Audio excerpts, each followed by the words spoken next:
Hi friends, எப்பவுமே நம்ம சேனலில் குழம்பு மிளகாத்தூள் சேர்த்துக்கிறேன்னு சொல்லுவேன் இல்லைங்களா? அந்த குழம்பு மிளகாத்தூள் எப்படி என்னென்ன பொருளாக சேர்த்து அரைக்கணும்னு இன்றைக்கி பார்க்கலாம் வாங்க.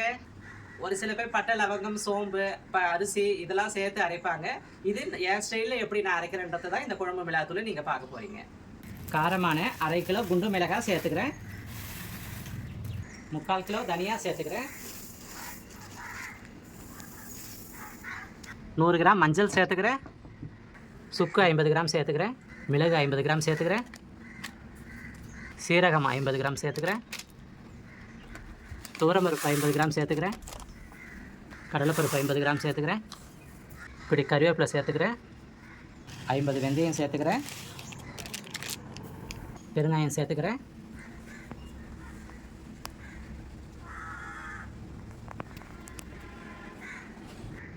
இத்தனை பொருளையும் வெயிலில் நல்லா காய வைக்கணும். காஞ்ச பிறகு மிஷினில் கொண்டு நைஸாக அரைச்சிக்கிட்டு வரணும். அரைக்கும் போது மஞ்சளை 2 தட்டிக்குங்க, சுக்கு 2 தட்டிக்குங்க, பெருங்காயத்தை கொஞ்சம் பொடிசாக நறுக்கிக்குங்க.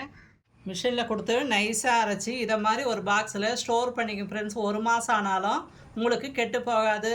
மணமான சுவையான குழம்பு மிளகாத்தூள் ரெடி.